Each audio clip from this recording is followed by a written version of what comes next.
You're listening to The Larry Kudlow Show. Welcome back, folks. Another very special guest, Breitbart's Milo Yiannopoulos. And I want him to talk about a couple things. We had supper in Cleveland when I first met him, and he's a very fascinating young man and journalist. Milo, thank you for doing this. We ran long with Senator Portman, so we're going to talk to you for a couple minutes now and then carry you over on the break for a couple more minutes to do it justice. First of all, you're like Peck's bad boy, although I'm not sure I understand why. Twitter has now banned you. Twitter has banned you from coming on their website, which is quite remarkable. You are the guy that kind of pulled the plug on Facebook, where their editors were banning conservative commentary, the sort of hot topic conservative commentary. And as I say, now they've knocked you off Twitter. What's going on here, Milo? We all thought these big search engines and, social networks were fair and even and everybody could participate. Turns out it's not true. Hey, Larry. Thanks so much for having me. You bet. You remember in the 90s when people were getting banned from MTV, Madonna, and, some of these edgy pop artists whose videos were violating the accepted norms of some of the conservative gatekeepers of culture. And there was a little bit of pearl clutching, a little bit of nannying going on from, the social conservatives, the Christian right. Well, something of the same is happening today, except the people doing the pearl clutching are on the progressive left. And there are people who don't like jokes very much. They don't like it when you disagree with a woman or disagree with a black person. So I wrote a very critical review of the new Ghostbusters movie, and that was enough to get me banned from Twitter because Leslie Jones, the black lady who plays one of the new Ghostbusters, didn't like it very much. What it's done, of course, is turned me into a bit of a countercultural icon. It's turned me into a free speech martyr, and I'm acquiring something of the level of sort of countercultural cool that artists who were banned from MTV in the 90s had. It's a very remarkable thing, and very dumb for Twitter to do it too, because they don't realize the power they hand you when they turn you into a dangerous figure like this. But Facebook's doing the same thing. You pulled the plug on that. I read all your stuff. I talked about it on this radio show and elsewhere. We only have 30 seconds for this segment. These guys are not really free speech social media postings, are they? No, of course not. Both Facebook and Twitter are nakedly politically partisan. Facebook invited a lot of conservatives to go meet them recently for a sort of photo op. Glenn Beck was there, a few people from Fox. But what they actually did afterwards was... Stay with me. Milo, stay with me. We're coming right back. Milo Yiannopoulos from Breitbart. Welcome back, everybody. We're going to continue our interview with Milo Yiannopoulos. Milo, I just wanted to... Let's get this straight on Twitter. Okay. Cool. Besides being politically incorrect insofar as your criticisms or mockery of the far left wackos who come up with this stuff, what did you do wrong? In other words, Twitter says you can't come on. They banned you. Well, that's a big thing in this era of social media and its importance. They banned you. They're taking away your free speech. I'm just trying to figure out what exactly did you do wrong? Well, let me be clear. I'm not just politically incorrect. I'm very politically incorrect. I make jokes about everybody. Nobody is safe. I like to make jokes about people on the left, people on the right, men, women, blacks, whites, you name it. I make jokes about everybody.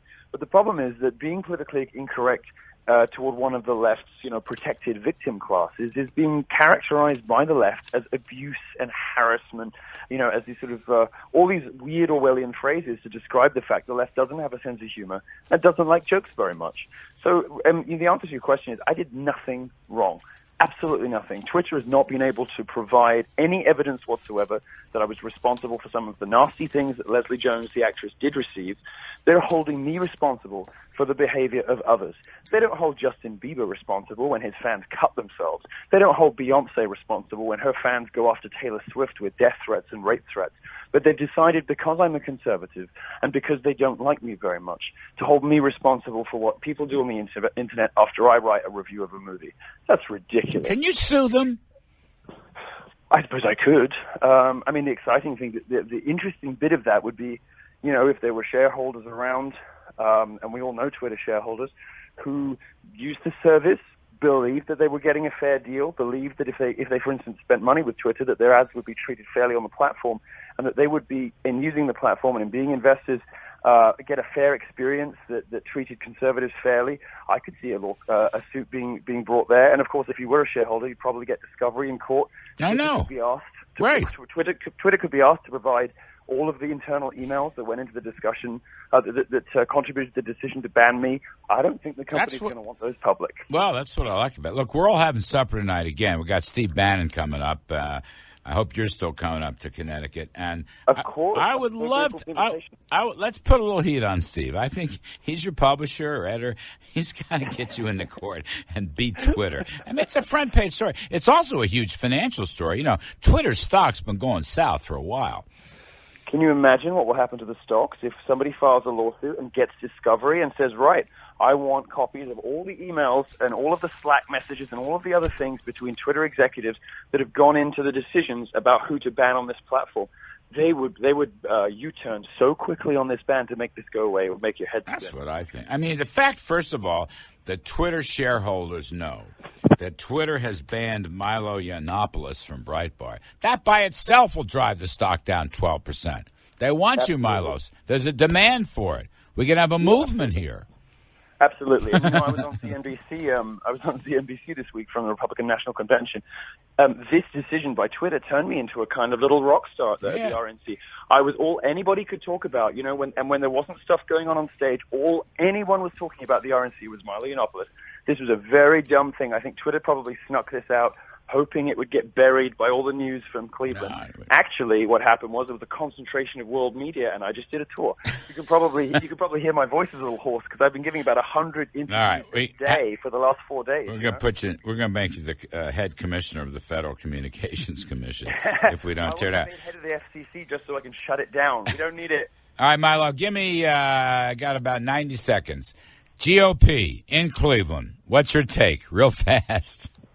You know what I noticed? Trump is building an entirely new party, and the big question for the next 5 years and even beyond, regardless of what happens in this election, is will the Republican Party be able to modernize and adapt itself fast enough to what Trump is building, or is it going to just split in two and completely disintegrate? When you look at the crowd at the RNC this week in Cleveland, it was so different from anything that's happened to the Republican Party for decades. It was young, it was fun, it was glamorous, and it wasn't, it was a different kind of young to the DNC. It was a different kind of young to the Democrats, these sort of angry lefty protester types. It was young people who were glamorous. I was watching them. I think you're dead on. I was watching them. I was on the floor and watching the stuff. I was watching, people dancing with each other, men and women dancing with each other, women and women dancing with each other, men and men dancing with each other. I said, these are Republicans. Oh, my God. Isn't it amazing what Trump has managed to do? And, I don't want to make it all about the gay thing, but when Peter Thiel, the billionaire Silicon Valley investor, one of the founders of PayPal, went on stage and said, I'm proud to be gay, I'm proud to be a Republican, more importantly, I'm proud to be American.